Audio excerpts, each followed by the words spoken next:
හරි. එතකොට දැන් අපි විස්තර කරගත්තේ සන්නාංශ අකුසලෝ ධම්මෝ අකුසලස්ස කියන එකනේ නේද? දැන් අපි ඊළඟට යනවා අකුසලෝ ධම්මෝ කුසලස්ස ධම්මස්ස උපනිස්සය පච්චයේන පච්චයෝ කියන එකට. අපි විස්තර කරගමු නේද? අපි ඒක සජ්ජායනා කරමු නේද? මේ අකුසලෝ ධම්මෝ කුසලස්ස ධම්මස්ස උපනිස්සය පච්චයේන පච්චයෝ කියන එක. අකුසලෝ ධම්මෝ කුසලස්ස ධම්මස්ස උපනිස්ස පච්චයේන පච්චයෝ පතකතු උපනිස්සයෝ දානං උපනිස්සාය දානං දේති සීලං සමාධියති උපෝසත කම්මං කරෝති ධානං උප්පාදේති විපස්සනං උප්පාදේති මග්ගං උප්පාදේති අවිඤ්ඤං උප්පාදේති සමාපත්තිං උප්පාදේති දෝසං මෝහං මානං දික්ඛින් පත්තනං උපනිස්සාය දානං දේති සීලං සමාධියති උපෝසත කම්මං කරෝති ධානං උප්පාදේති විපස්සනං උප්පාදේති මග්ගං උප්පාදේති අවිඤ්ඤං උප්පාදේති සමාපත්තිං උප්පාදේති රාගෝ දෝසෝ මොහෝ මානෝ දිට්ඨි පත්තනා සද්ධාය සීලස්ස දස්ස ජාවස්ස පඤ්ඤාය උපනිස්සය පච්චයේන පච්චයෝ පානං හන්වා තස්ස පටිඝාතත්තාය දානං දේති සීලං සමාධියති උපෝසත කම්මං කරෝති ධානං උප්පාදේති විපස්සනං උප්පාදේති මග්ගං උප්පාදේති අවිඤ්ඤං උප්පාදේති සමාපත්තිං උප්පාදේති අදින්නම් ආදීත්වා මුසාභනිත්වා පිසුනං භනිත්වා පරුසං භනිත්වා සම්බං බලවිත්වා සම්දින් ජින්දිත්වා නිල්ලෝකං හරිත්වා ඒකාගාරිකං කරිත්වා පරිපන්තේ කତ୍වා පරදාරං ගන්त्वा ග්‍රාමඝාතං පටිඝාතත්තාය දානං දේති සීලං සමාධියති උපෝසත කම්මං කරෝති ඥානං උප්පාදේති විපස්සනං උප්පාදේති මග්ගං උප්පාදේති අවිඤ්ඤං උප්පාදේති සමාපත්තිං උප්පාදේති මාතරං ජීවිතා ගෝරෝපෙත්වා තස්ස පටිඝාතත්තාය දානං දේති සීලං සමාධියති උපෝසත කම්මං කරෝති විතරං ජීවිතා ගෝරෝපෙත්වා අරහන්තං ජීවිතා ගෝරෝපෙත්වා දුක්ඛේන චිත්තේන තථාගතස්ස ලෝහිතං උප්පාදෙත්වා සංඝං බින්දෙත්වා තස්ස පටිඝාතත්තාය දානං දේති සීලං සමාධියති උපෝසත කම්මං කරෝති. ඒකේ සනසතොර විදිපාලියෙන්නේ අකුසලෝ ධම්මෝ කුසලස්ස ධම්මස්ස උපනිස්සය පච්චයේන පච්චයෝ. අකුසලෝ ධර්මය අකුසල ධර්මයෝ කුසලස්ස ධම්මස්ස කුසල ධර්මයන්ට උපනිස්සය පච්චේන පච්චය උපනිස්සය ප්‍රත්‍ය ශක්තියෙන් ප්‍රත්‍ය වෙනවා. එතකොට එතන ප්‍රකතූපනිස්සයෝ ප්‍රකතූපනිස්සය කියන එක විස්තර වෙනවා. ඒතර අතරම සාස මෙතන මේ ප්‍රකතූපනිස්සය විතරයි එන්නේ. අනිත් දෙක එන්නේ නැහැ. ආරම්මන උපනිස්සය සහ අනන්තර උපනිස්සය කියන දෙක එන්නේ නැහැ. අපි ඒවා ඒ ගණවලදී අපි විස්තර කරමු. ඇයි ඒවා එන්නේ නැත්තේ කියලා. මෙතන මුලින්ම එතකොට රාගං උපනිස්සාය දානං දේති රාගය උපනිශ්‍රය කොටගෙන දානය දෙනවා. දන් දෙනවා. එතන අපි අටුවාවට ගියන් පස්සේ අටුවාවේ විස්තරය තියෙනවා. රාගං උපනිස්සාය දානං දේතිති ආදීසු අහෝ වතායන් චාතුම් මහා රාජිකානං දේවානං සහභ්‍යතං uppajjeyyanti uppatti භවේවා භෝගේසුවා රාගං උපනිස්සාය දානං දේති සීල සමාදාන උපෝසත කම්මේසුපි ඒසේව නයෝ. එතකොට රාගං උපනිස්සාය දානං දේති इति ආදීසු රාගං උපනිස්සාය දානං දේති යන ආදීන්හි අහෝ වතායන් චාතුම් මහා රාජිකානං දේවානං සහභ්‍යතං uppajjeyyanti. එතකොට ඒකාන්තේම මම චාතුම් මහා රාජිකානං දේවානං චාතුම් මහා රාජික දෙවියන්ගේ සහභ්‍යතං ඒ සහභාවයට uppajjeyyanti එතනට ගිහිල්ලා ඒ භාවයට ගිහිල්ලා ඉපදේවා කියලා ඉපදෙන්නේ වීනම් කියලා උප්පත්ති භවේවා. උප්පත්ති භව කියන්නේ මේ භූමිය. ඒ චාතු මහරජික භූමිය කෙරෙහි අපේක්ෂාවෙන් කේතන්ට තියෙන ලෝභයෙන් උපනිස්සාය දානං දේති. උපනිශ්‍රයෙන් දානය දෙනවා. නැත්තම් භෝගේසුවා රාගං උපනිස්සාය. ඒතර ඒ තැන්වලට ගිහිල්ලා චාතු මහරජිකය ආදී ඒ තැන්වලට ගිහිල්ලා ඒ තැන්වල තියෙන භෝගයන් ලබන්නට, ඒ කියන්නේ ඒවැය තියෙන උපභෝග පරිභෝග වස්තුන් පරිහරණය කරන්නට තියෙන ලෝභයෙන් දන් දෙනවා. ඊට පස්සේ සීල සමාදාන උපෝසත කම්මේසුපි ඒසේව නයෝ. සීල සමාදාන ඊළඟට උපෝසත කර්මයන් හිද මේ ක්‍රමයයි කියලා කියන්නේ. හරි. එතකොට එතන අපි පාලියට ගියොත් එහෙම සීලං සමාධියති උපෝසත කම්මං කරෝති. ඒතර රාගං උපනිස්සය, රාගය උපනිශ්‍රය කරගෙන සීලං සමාධියති. ඒතර සීල් සමාදන් වෙන්නේ දිව්‍ය ලෝකේ යන්නට බලාගෙන, නැත්නම් මනුෂ්‍ය ලෝකයක අනාගතයේදී සැප සම්පත් විඳින්නට බලාගෙන. ඒතර මේ විදිහට තමයි සීල් සමාදන් වෙන්නේ. ඊළඟට උපෝසත කම්මං කරෝති. උපෝසත කර්මයක් කරනවා, උපෝසත කර්මය සමාදන් වෙනවා. එතකොට ඒකත් ওই විදිහටම තමයි සිද්ධ කරන්නේ. නන්ද කතාවත් එහෙම ගන්න පුළුවන් නේ. නන්ද කුමරුගේ. නන්ද කුමරුගේ කතාව එහෙම ගන්න පුළුවන් සනස. හරියට හරි. එතකොට ඒ වගේ එතකොට ඒක බලාපොරොත්තු වෙලා ඒ කතාව වෙන්නේ කොහොමද සනස? දිව්‍යාංගනාවන් අපේක්ෂා කරගෙන මේ ස්වාමීන් වහන්සේ සිල් රකින්න ඊට පස්සේ නේද? ඉතින් ඒ නිසා ඒ වගේ දේවල් අපිට උදාහරණ විදිහට ගන්න පුළුවන්. ඒකේ ඊළඟට තියෙන ජානං උප්පාදේති කියලා තියෙනවානේ. ජානං උප්පාදේති. රාගං උපනිස්සාය ජානං උප්පාදේති. රාගය උපනිශ්‍රේ කොටගෙන ජානං උප්පාදේති. ඊළඟට විපස්සනං උප්පාදේති. දර්ශනා උපදනවා. මග්ගං උප්පාදේති. මාර්ගය උපදවනවා. අභිඥං උප්පාදේති. අභිඥාව උපදවනවා. සමාපත්තිං උප්පාදේති. සමාපත්තිය උපදවනවා. ඊළඟට දෝසං මෝහං මානං දිට්ඨිං පත්තනං උපනිස්සාය දානං දේති. ද්වේෂය සහ මෝහය, මානය, දිට්ඨිය, පත්තනං ප්‍රාර්ථනාව උපනිස්සාය උපනිශ්‍රේ කොටගෙන දානං දේති. සීලං සමාදියති. සිල් සමාදන් වෙනවා. උපෝසත කම්මං කරෝති. උපෝසත කර්මය කරනවා. ධානං උප්පාදේති. ධාන උපදවනවා. විපස්සනං උප්පාදේති. දර්ශනා උපදවනවා. මග්ගං උප්පාදේති. මාර්ගය උපදවනවා. අභිඥං උප්පාදේති. අභිඥාව උපදවනවා. සමාපත්තිං උප්පාදේති. සමාපatti උපදවනවා. ඊට පස්සේ රාගෝ දෝසෝ මෝහෝ මානෝ දිට්ඨි පත්තනා සද්ධාය සීලස්ස සුතස්ස චාගස්ස පඤ්ඤාය උපනිස්සේ පච්චේන පච්චයෝ. එතකොට රාගය, දෝසෝ ද්වේෂය, මෝහෝ මෝහය, මානෝ මානය, දිට්ඨි දිට්ඨිය, පත්තනා පත්තනාව, සද්ධාය ශ්‍රද්ධාවට, සීලස්ස සීලයට, සුතස්ස ශ්‍රුතයට, චාගස්ස ඡාගයට, පඤ්ඤාය ප්‍රඥාවට උපනිස්සේ පච්චේන පච්චයෝ කියලා හැම විස්තර වෙනවානේ. එතකොට මේ ධර්මතාවයන් කුසලයන්ට උපකාර වෙන හැටි තමයි විස්තර කරන්නේ. ජානං පන රාගං වික්කම්බනත්තාය. ඊළඟට මේ වාක්‍ය සම්බන්ධ කරගන්න ඕන. උප්පාදෙන්තෝ රාගං උපනිස්සාය උප්පාදේති නාම කියන එකනේ. ඒතර ජානං පන ධානයේ වනාහි රාගං වික්කම්බනත්තාය. රාගය විස්කම්බනය කිරීම පිණිස උප්පාදෙන්තෝ උපදවනුයේ රාගං උපනිස්සාය උප්පාදේති නාම. රාගය උපනිශ්‍රේ කොටගෙන උප්පාදේති නම් වේ කියලා කියන්නේ. එතන මේ ජහානය කියන එකට රාගය උපකාර වෙනවා. බලවත් කාරණයක් වෙනවා. කොහොමද? ඒ රාගය විස්කම්බනය කරන්න. මේ රාගය හිතන්න උදාහරණයක් විදිහට දැන් මේ රාගය නිසා යම් කෙනෙක් පීඩාවටපත් වෙලා තියෙන්නේ. මේ රාගයේ තියෙන ආදීනව දකිනවා.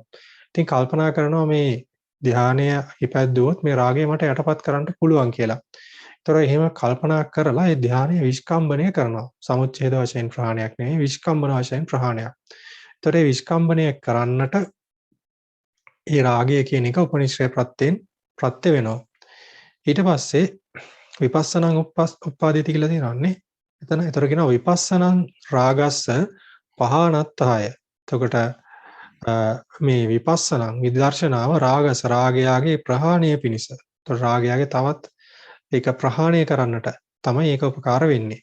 ඊළඟට මග්ගං සමුච්ඡේදනත්තාය. ତොර මාර්ගය මොකක්ද කරන්නේ? මග්ගං කියන එක සමුච්ඡේදනත්තාය. රාගය සමුච්ඡේදනයේ වශයෙන් ප්‍රහාණය කිරීමට සියල්ල ප්‍රහාණය කිරීමට නැවත නූපදින පරිදි ප්‍රහාණය කරන්නට මේ මාර්ගයේ උපදවන මාර්ගයට රාගය උපනිශ්‍රේ ප්‍රත්‍ය වෙනවා.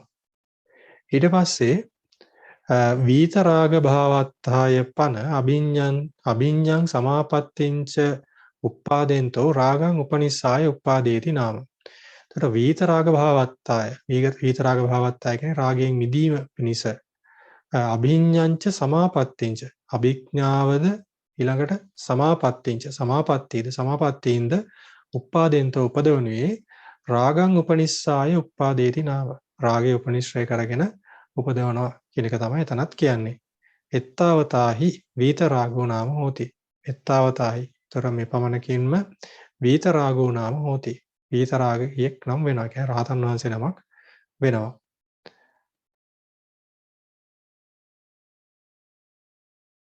ඊට පස්සේ මෙතන පාලියක් ආවනේ. රාගෝ දෝසෝ මෝහෝ මානෝ දිට්ඨි පත්තනා සද්ධාය සීලස්ස සුතස්ස චාගස්ස පඤ්ඤාය උපනිස්සය පච්චේන පච්චයෝ කියලා. එතකොට රාගය, ද්වේෂය, මෝහය, මානය, දිට්ඨිය සහ ප්‍රාර්ථනාව ශ්‍රද්ධාවට, සීලයට, ශ්‍රුතයට, ඡාගයට, ප්‍රඥාවට උපනිස්සය ප්‍රත්‍ය වෙනවා කියලා කිව්වනේ. එතකොට එතනදී සද්ධායාති දානාදී වශයෙන් පවත්ත සද්ධාය සීලාදී සුපේසේව නයෝ යතයිවහි දානාදී වශයෙන් සද්ධාය උප්පාදෙන්තෝ රාගං උපනිස්සාය උප්පාදේති නාම. එවං රාගාදයෝපි සද්ධාදීනං උපනිස්සය පච්චයෝ හොಂತಿ इति වේදිතබ්බා. සද්ධාය ඉති දානාදී වශයෙන් පවත්ත සද්ධාය. දානාදී වශයෙන් පවත්වන ශ්‍රද්ධාවට තමයි උපකාර වෙන්නේ. ඒ කියන්නේ දාන වශයෙන් ඒ ආදී හැම ක්‍රමයකදීම එනේ පවතින ශ්‍රද්ධාවට උපකාරක වෙනවා. ඊළඟට සීලාදී සුපියේසේව නයෝ. සීල ආදීන්හිද මෙම ක්‍රමයම තමයි කියන්නේ. එතකොට මේ සීලස සුතස චාගස්ස පඤ්ඤාය කියලා තියෙනවනේ. එතකොට ඒ විදිහටම ගන්න කියලා කියන්නේ. යතේවහි එක විස්තර කරනවා යතේවහි දානාදී වශයෙන් සද්ධාදී උප්පාදෙන්තෝ යම් ආකාරයක යම්සේ දානාදී වශයෙන් සද්ධාදී උප්පාදෙන්තෝ ශ්‍රද්ධාදී උපදවණිය රාගං උපනිස්සාය උප්පාදෙන්තෝ නාම උප්පාදේති නාම රාගං උපනිස්සාය උප්පාදේති නාම. તો රාගේ උපනිශ්‍රය කොටගෙන උපදවනවා කියලා තමයි කියන්නේ. එවං මෙසේ රාගාදීෝපි සද්ධාදීනං උපනිස්සයෝ පච්චයෝ නාම උපනිස්සය පච්චයෝ නාම හොಂತಿ इति වේදිතබ්බා. මේ විදිහට රාග ආදියත් ශ්‍රද්ධාවට උපනිස්සය ප්‍රත්‍යයෙන් ප්‍රත්‍ය වෙනවා කියලා ගන්න කියලා කියන්නේ. ඊට පස්සේ අපි සංස යනවා පාළියට ආපහු සැරයක්. පානං හන්त्वा තස්ස පටිඝාතත්තාය දානං දේති. සීලං සමාදියති උපෝසත කම්මං කරෝති ඥානං උප්පාදේති විපස්සනං උප්පාදේති මග්ගං උප්පාදේති අභිඤ්ඤං උප්පාදේති සමාපත්තිං උප්පාදේති කියලා. එතකොට එතන පරිවර්තනය කරොත් ඒක පානං හන්त्वा ප්‍රාණඝාතයක් කරලා තස්ස පටිඝාතත්තාය. එතකොට මේ ප්‍රාණඝාත කර්මය ඒක තමයි තස්ස කියලා කියන්නේ. එතකොට මේ ප්‍රාණඝාත කර්මය පටිඝාතත්තාය. ඒක නැසීම පිණිස, කියන්නේ ඒක දුරු කිරීම පිණිස දානං දේති. දන් දෙනවා. සීලං සමාදියති. සිල් සමාදන් වෙනවා. උපෝසත කම්මං කරෝති. උපෝසත කර්මය කරනවා. ඥානං උප්පාදේති. ධ්‍යාන උපද්දවනවා. විපස්සනං උප්පාදේති. විදර්ශනා උපදවනවා. මග්ගං උප්පාදේති. මාර්ගය උපදවනවා. අභිඤ්ඤං උප්පාදේති. අභිඥාව උපදවනවා. සමාපත්තිං උප්පාදේති. සමාපත්තිය උපදවනවා. එතනදී අපි ඒකේ අටුවාවට ගියොත් ස්වාමීන් වහන්සේ තස්ස පටිඝාතත්තායාති තස්ස පටිබාහනත්තාය විපාකෝ කාසස්ස අනුප්පාදනත්තායාති අත්තෝ සප්පටිඝාතේසු තාව එවං හෝතු යානි පන අප්පටිඝාතානි ආනන්තරීය කම්මානි තේසු තස්ස පටිඝාතත්තා යාති කස්මා වුත්තන්ති තස්ස අජ්ජාසය වශයෙන් තප්පටිඝාතත්තාය පවත්තේමීති හිස්ස අජ්ජාසයෝ තං ගහෙත්වා එවං වුත්තං තස්ස පටිඝාතත්තාය යනෝ තස්ස පටිබාහනත්තාය ඒ කර්මය ප්‍රතිබාහනය කිරීම පිණිස. ඒ කියන්නේ නැවත ඒක ඒකට ඉපදෙන්නට අවස්ථාවක් නොදෙන්න තමයි ඒක කරන්නේ. විපාකෝකාසස්ස අනුපාදනත්තහ යාති අත්තෝ. ତර විපාක ඕකාසස්ස කියලා කියන්නේ මොකද්ද? මේ විපාකයට අවකාශයක් දෙන්න එපා. මේ විපාක දෙන්න ඉඩක් ඕනේ. එතකොට මේ විපාකයට ඉඩ දෙන්නට අවශ්‍ය හේතු නැති කරන්න තමයි මේ විදිහේ කර්ම කරන්නේ. කියන්නේ දැන් අකුසල කර්මයක් කරලා එයා කරයින් පස්සේ අකුසල කර්මයට විපාකයට ඉඩක් ලැබෙනවානේ. යම් කිසි විදිහේ ඉඩක් අවශ්‍ය වෙනවානේ ඒක විපාක දෙන්න. එතකොට ඒ ඉඩ නැති කරන්න තමයි මෙතන මේ කියන්නේ. ඒතර විපාකයට ඉඩ දෙනක් ඒ විපාකයේ උපදින්නට අවශ්‍ය ඉඩ නැති කරනවා කුසලයක් ඉපදුණු. ඒතර කුසලයක් ඉපදුණොත් අර ඒ අනිෂ්ට විපාකය උපදින්නේ නැහැ. අන්නේ විපාක ඕකාසයාගේ අනුපාදනත්තයි විපාක දෙන්නට තියෙන අවකාශය නූපදීම පිණිස ඇති නොවීම පිණිස තමයි මෙතන මේ කියන්නේ. අනුපාදනත්තහාය ඉති අත්තෝ කියලා විස්තර කරේ ඒක. ඊට පස්සේ තියෙනවා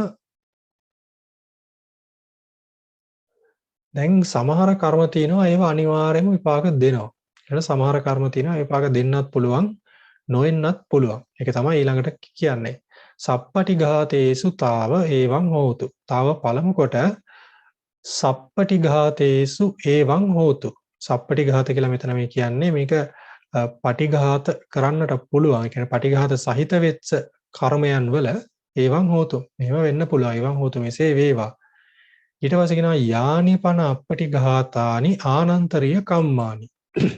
එතකොට අප්පටිඝාතානි. එතකොට කියන්නේ පටිඝාතය කරන්නට බැරි ප්‍රතිඝාතට කරන්න බැරි යානි ආනන්තරීය කම්මානි. යම් ආනන්තරීය කර්මයෝ වේ නම් තේසු තස්ස පටිඝාතත්තායාති කස්මා උත්තන්ති. එතකොට මේ ආනන්තරීය කර්මයන් වල තස්ස පටිඝාතත්තාය ඉති.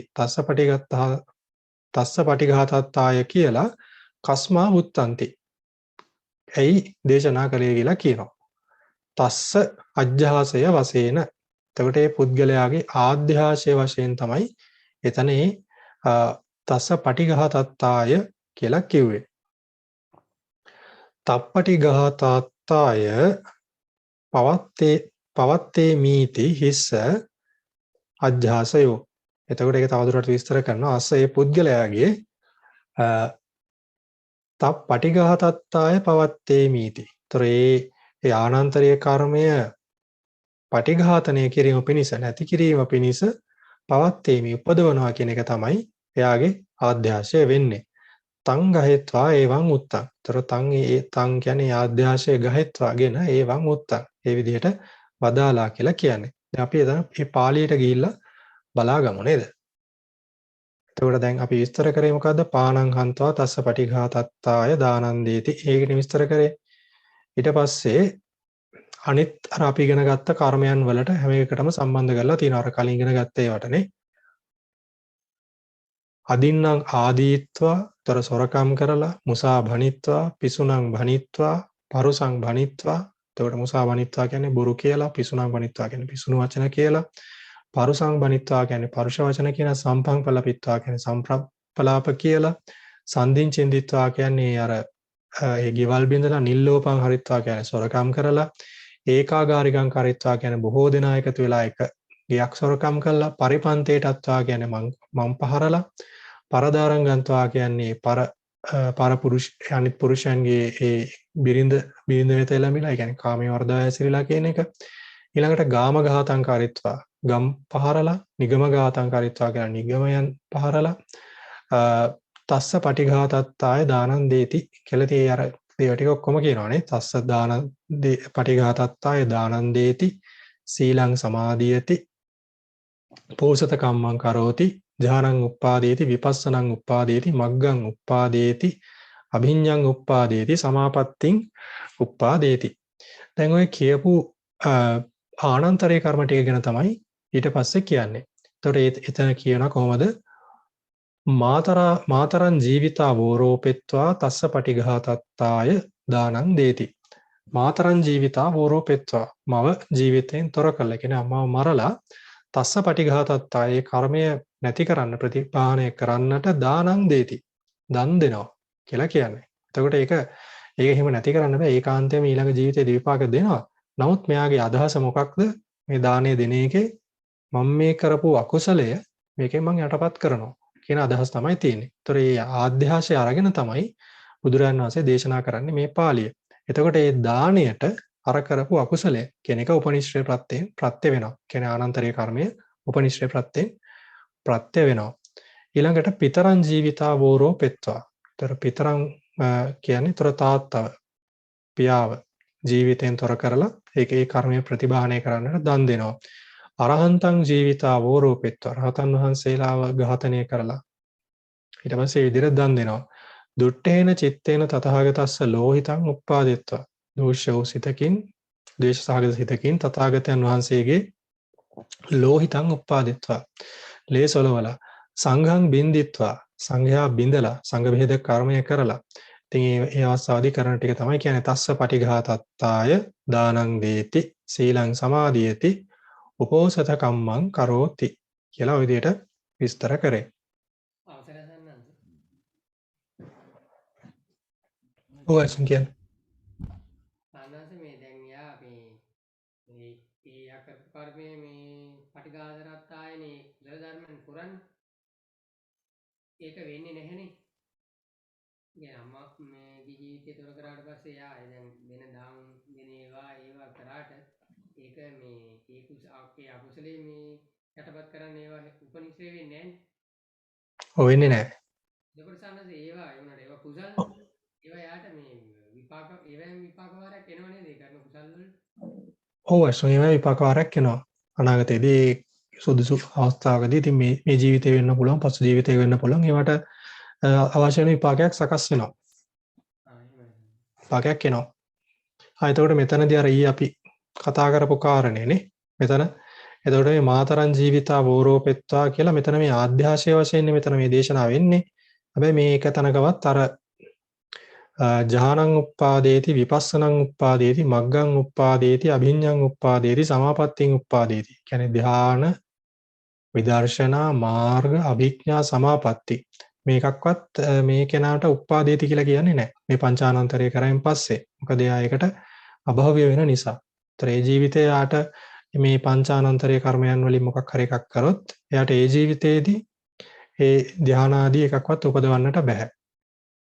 හැබැයි එතකොට අවසරයි මේ එයා කරන කුසල නිසා අර මේ තමන් යන්නේ ඉන්න මේ නිරෙන් මේ අර මොකක්ද ඒකට කියන්නේ ඵලය අඩු කරගන්න පුළුවන් නේද දැන් අර අජාසත් රජතුමාට උනේ.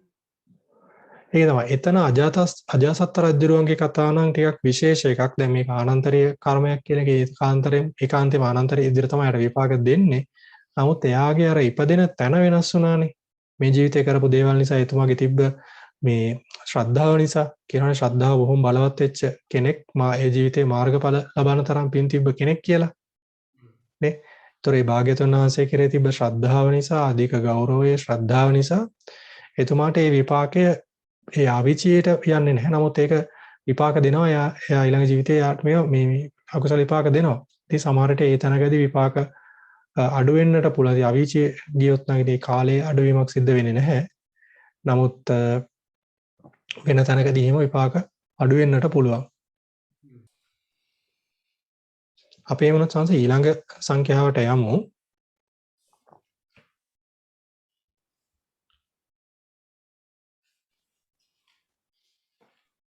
අකුසලෝ ධම්මෝ අභ්‍යාකතස්ස ධම්මස්ස උපනිස්සය පච්චේන පච්චයෝ. අකුසලෝ අභ්‍යාකතස්ස කියන එකනේ.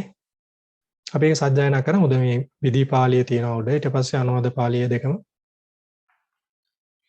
අකුසලෝ ධම්මෝ අභ්‍යාකතස්ස අභ්‍යාකතස්ස ධම්මස්ස උපනිස්සය පච්චයේන පච්චයෝ අකතූපනිස්සයෝ රාගං උපනිස්සාය අත්තානං ආකාපේති පරිතාපේති පරිහිට්ඨ මූලකං දුක්ඛං පච්චනුභෝති මෝහං මානං දිට්ඨිං පත්තනං උපනිස්සාය අත්තානං ආතාපේති පරිතාපේති පරිහිට්ඨ මූලකං දුක්ඛං පච්චනුභෝති රාගෝ දෝසෝ මෝහෝ මානෝ දිට්ඨි පත්තනා කායිකස්ස සුඛස්ස ඵල සමාපත්තියා උපනිස්සය පච්චයේන පච්චයෝ අකුසලං කම්මං විපාකස්ස උපනිස්සය පච්චයේන පච්චයෝ.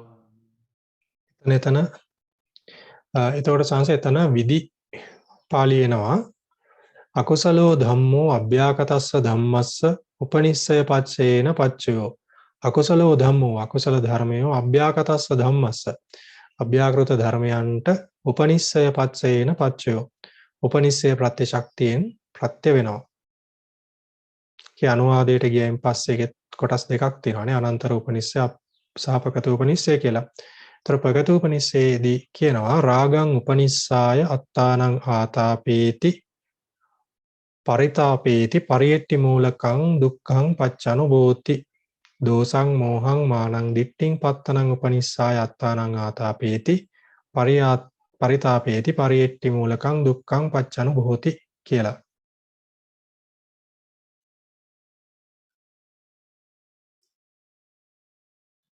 එතකොට රාගං උපනිස්සාය රාගය උපනිශ්‍රය කොටගෙන අත්තානං ආතාපේති තමන්ව පීඩාවකට කායික පීඩාවට පත් කරගන්නවා. පරිතාපේති තමන්ව කායික පීඩාවට පත් කරගන්නවා. පරියට්ටි මූලකං දුක්ඛං පච්චනුභෝති පරියට්ටි මූලක දුක්ඛයන් අනුභව කරනවා. කියන්නේ පරියට්ටි මූලකං දුක්ඛං කියන්නේ ඉතින් අර පරිේශණය කරන එක දේවල් හොයනවා. ඉතින් මේ හොයන දුක අනුභව කරනවා. ඊළඟට දෝසං මෝහං මානං දිට්ඨිං පත්තනං උපනිස්සය. දෝසං ද්වේෂය, මෝහං මෝහය, මානං මානය, දිට්ඨිං දිට්ඨිය, පත්තනං ප්‍රාර්ථනාව උපනිස්සය උපනිශ්‍රේ කොටගෙන අත්තානං ආතාපේති පරිතාපේති පරියට්ටි මූලකං දුක්ඛං පච්චනුභෝති. තමන්ව තමන්ව කායික පීඩාවට පත් කරගන්නවා. ඊළඟට පරියට්ටි මූලකං දුක්ඛං පච්චනුභෝති. මේ පරිේශණය මුල් කරගත්ත මූලක වෙච්ච දුක් අනුභව කරනවා. කැටුවා කියවෙන්නේ කැටුවාවේ තියෙනවා සන්නාංශ රාගං උපනිස්සාය අත්තානං ආතාපේති इति යත්ත රත්තෝ තස්ස දුක්කරේන පත්තිං සම්පස්සන්තෝ එවං කරෝති इति සබ්බං පුරිමනයේනේව වේදි තබ්බං. රාගං උපනිස්සාය අත්තානං ආතාපේති इति අත්තානං ආතාපේති इति රාගං උපනිස්සාය අත්තානං ආතාපේති යනෝ යත්ත රත්තෝ යම් තැනක යමක් කෙරේ යම් වස්තුවක් විශේෂ රත්තෝ කියන්නේ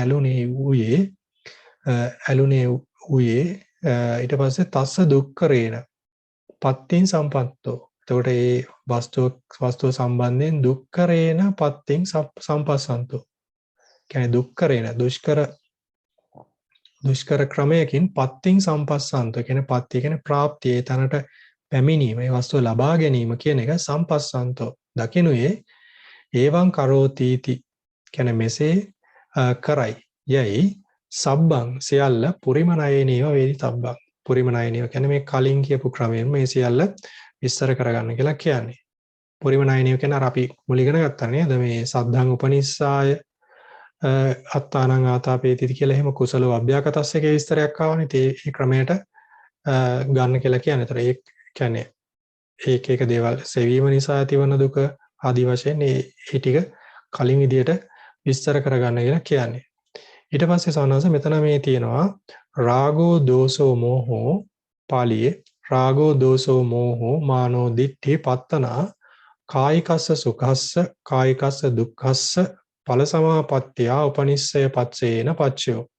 එතකොට රාගෝ දෝසෝ මෝහෝ මානෝ දිට්ඨි. එතකොට රාගය, ද්වේෂය, මෝහය, මානය, දිට්ඨිය, ප්‍රාර්ථනාව කායිකස්ස සුඛස්ස කායික සුඛයට, කායිකස්ස දුක්ඛස්ස කායික දුක්ඛයට, ඵල සමාපත්තියට උපනිස්සය පච්චයේන පච්චයෝ. උපනිස්සය ප්‍රත්‍ය ශක්තියෙන් ප්‍රත්‍ය වෙනවා. කායිකස්ස සුඛස්සාති රාගාදී සමතික්කමන වශයෙන් කුසලං කତ୍වා පටිලද්ද සුඛස්සවා රාගාදී වශයෙන් අනාදීනව දස්සාවිනෝ කාමේ පරිභුංජන උප්පන්න සුඛස්සවා. මේ කායිකස්ස සුඛස්ස කියන එක ක්‍රම දෙකකින් කියනවා. පළවෙනි ක්‍රමය තමයි කායිකස්ස සුඛස්සයිති රාගාදී සමතික්කමන වශයෙන් කුසලං කତ୍වා පටිලද්ද සුඛස්සවා. ඒතර රාගාදිය සමතික්‍රමණය කරන්න යම් යම් කුසලයන් කරනවා. හරි අර කලින් කියපු ඒ ධානාදී යම් කිසි කුසලයක් කාමාවචර කුසලයක් වෙන්නත් පුළුවන්. එතකොට ඒවා කරලා පටිලද්ද සුඛස්සවා. ඒතර ඒකෙන් ලැබෙන යම් කිසි කායික සුඛයක් තියෙනවානේ. ඒතකොට එතන මූලය වෙන්නේ මොකක්ද? ඒ රාගය. ඒතර රාගය නිසා ඒ රාගය උපනිශ්‍රේ කොටගෙන යම් කිසි කුසලයක් කරලා එකෙන් සුඛයක් විඳිනවා. ඒකයි මේ කිව්වේ පටිලද්ද සුඛස්සවා කියලා. ඊට පස්සේ රාගාදී වශයෙන් අනාදීනව දස්සාවිනෝ කාමේ පරිභුංජන උප්පන්න සුඛස්සවා. ඒතර රාගාදී වශයෙන් මේකේ තියෙන අනාදීනව දස්සාවිනෝ. මේකේ ආදීනව දකින්නේ නැහැ. අනාදීනව දස්සාවිනෝ.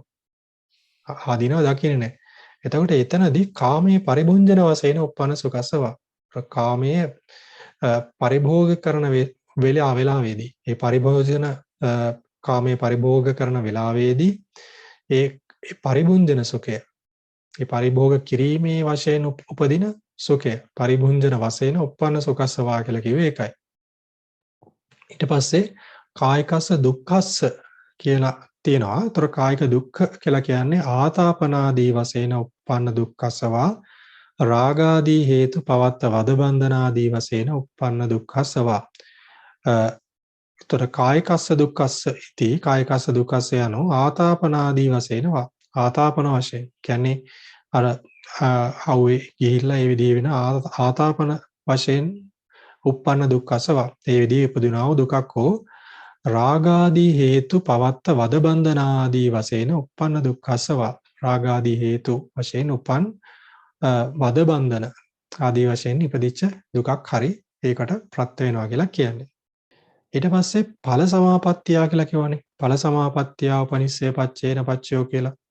ඒතර ඵල සමාපත්තිය කියලා කියන්නේ ඵල සමාපත්තියාති රාගාදීෝ සමුච්ඡින්දිත්වා උපාදිතාය ඊළඟට තේහිවා අට්ඨියමානෝ සමාපන්නාය කියලා කියනවා. ඵල සමාපත්තිය කියලා. එතන රාගාදීෝ සමුච්ඡින්දිත්වා වා උපාදිතාය කියලා කියනවා. ඒතර රාගාදී සමුච්ඡින්දිත්වා කියන්නේ ඒ ප්‍රහාණය කළා සමුච්ඡේදනය කරලා සම්පූර්ණයෙන්ම නැති කරලා උපාදිතාය කියන්නේ උපදවපු ඵල සමාපත්තියක් හරි. ඒතර මේ විදිහට රාගය නැති කළා ඒ ගත්ත ඵල සමාපත්තියක් හරි තේහිවා කියලා තියෙනවනේ. තේහිවා අට්ඨියමානේන සමාපන්නාය කියලා. ඒතර තේහිවා කියලා කියන්නේ මේ රාග ආදිය විසින් අට්ඨියමානේන කියන්නේ ඒක මේ පිළිකුල් කිරීමෙන් සමාපන්නාය කියන්නේ ඊට පස්සේ ඒකේ ඒ සමාපත්තියට සමවදිනවා. ඒතර ඒ සමාපත්තියට සමවැදීම වශයෙන් උපදින ඒ ඵල සමාපත්තියට හරි කියලා තමයි කියන්නේ. ඒතර ඒ ක්‍රම දෙකටම මෙතන උපකාර වෙනවා. එතන පාළියට ආපහු ගියයින් පස්සේ සන්නාස අකුසලං කම්මං විපාකස්ස උපනිස්සය පච්චයේන පච්චයෝ කියලා පාළියක් එනවානේ. අකුසලං කම්මං අකුසල කර්මය විපාකස්ස විපාකයට උපනිස්සය පච්චයේන පච්චයෝ උපනිස්සය ප්‍රත්‍ය ශක්තියෙන් ප්‍රත්‍ය වෙනවා. එතකොට අකුසලං කම්මං කියන අකුසල කර්මයනේ. එතකොට ඒක විපාකයට උපනිස්සය ප්‍රත්‍යයෙන් ප්‍රත්‍ය වීම දක්වන්නේ. එතකොට මේකත් අර මතකනේ කුසලෝ අභ්‍යාකතස්ස කියන එතනත් ආවරනේ. කුසලං කම්මං විපාකස්ස උපනිස්සය පච්චේන පච්චයෝ කියලා. මෙතන එනවා අකුසලං කම්මං විපාකස්ස උපනිස්සය පච්චේන පච්චයෝ කියලා. එතකොට මෙතනට අදාළ අටුවා විස්තරේ කුසල එකේ ක්‍රමයටම තමයි යන්නේ. එතකොට ඒක අපි ඊළඟ මේ ප්‍රත්‍ය ගණේ මේ පකතෝපනිස්ස ගණේ ඊළඟ කොටසදී තමයි අපි ඒක විස්තර කරගන්නේ. එතකොට එතනින් දෙකමද ගන්නෙ? සනස අවසරයි. ප්‍රතිසන්දි විපාක ප්‍රවෘත්ති විපාක වලට මේ උපනිශ්‍රේ වෙනවා කියලාද ගන්න ඕනේ. එහෙමයි සංසය තැන් දෙකටම තමයි ගන්නෙ. හොඳයි සන්නස අපි එතකොට ඊළඟට යන්නේ අකුසල පද තුනට අදාළ ස්වරූපාර්ථ ටික සාකච්ඡා කරන්න. එතනදී අකුසලෝ අකුසලස්ස එකට එන්නේ මේ තුනටම අපි ගත්තොත් දැන් මේ කතෘ විදිහට එන්නේ බලවත් වන අකුසල සිත් 12 චෛතසික 27 කියන ටික තමයි එන්නේ. ප්‍රත්‍ය පැත්තට එන්නේ. එතකොට ප්‍රත්‍යෝත්පන්න වලට ගියාම අකුසලෝ අකුසලස්ස එකේ අකුසලස්ස කියන ප්‍රත්‍යෝත්පන්නයට එනවා අකුසල් සිත් 12 සහ චෛතසික 27. කරණයට දෙන්නේ එක ප්‍රත්‍යයයි උපනිශ්‍රේ ප්‍රත්‍ය විතරයි. ඊළඟට අකුසලෝ කුසලස්ස එකට එනවා. ඒතර අකුසල සිත් සහ චෛතසික 27 දෙනවා. මතක තියාගන්න ඕනේ මෙතන එන්නේ බලවත් ඒවා ටික තමයි එන්නේ. ඊට පස්සේ ඒකේ කුසලස්ස කියන සම්ප්‍රදානයට එනවා කුසල් සිත් 21 සහ චෛතසික 38. කරණයට දෙන්නේ එක ප්‍රත්‍යයයි උපනිශ්‍රේ ප්‍රත්‍ය විතරයි. ඊළඟට අකුසලෝ අභ්‍යාකතස්ස කියන පදයේදී අකුසල් සිත් 12 සහ චෛතසික 27 දෙනවා. ඒ බලවත් වන ඒකේ අභ්‍යාකතස්ස කියන ඒ සම්ප්‍රදාන පදයට එනවා විපාක සිත් 36 ක්‍රියා සිත් 20 සහ චෛතසික 38. කරණයේදී මෙතනට දෙන ප්‍රත්‍ය දෙකයි උපනිශ්‍රේ ප්‍රත්‍ය සහ කම්ම ප්‍රත්‍ය කියන දෙක විතරයි. මතක ඇති අපේ ස්වාමීන් වහන්සේලාට අපි දැන් කුසලෝ අභ්‍යාකතස්ස කියලා මේ කියන තැනදී මෙන්න මෙතන කුසලෝ අභ්‍යාකතස්ස කියන එකේදී එතන ප්‍රත්‍ය 6ක් ආව කරණයට. උපනිශ්‍රේ සහ කර්ම විතරක් නෙමෙයි තවත් ප්‍රත්‍ය කිහිපයක් ආවා. එතනදී එහෙම එකක් යෙදුනේ ඒ මාර්ග ඵල උපදින අවස්ථා කියන මාර්ගයට අනතුරුවම අතරක් නැතිව ඵලසිත පහළ වෙන නිසා එතනදී මේ කරණයට අනන්තරාදී ප්‍රත්‍ය කිහිපයක් එකතු වුණා. එතනදී එකතු වුණා. එතකොට එතනදී තමයි අතිරේක ප්‍රත්‍ය 4 එකතු වුණේ. අනන්තරාදී ප්‍රත්‍ය 4ක් එකතු වුණේ. එතකොට මෙතනදී එහෙම දැන් අකුසල අභ්‍යාකතස්ස කියද්දී එහෙම වෙන්නේ නැහැ. එතකොට ඒක මතක තියාගන්න ඕන. ඒතර ඔය තමයි ප්‍රකතෝපනිස්සේ ප්‍රත්‍යේ අකුසල පද තුනට අදාළ ස්වරූපාර්ථ ටික.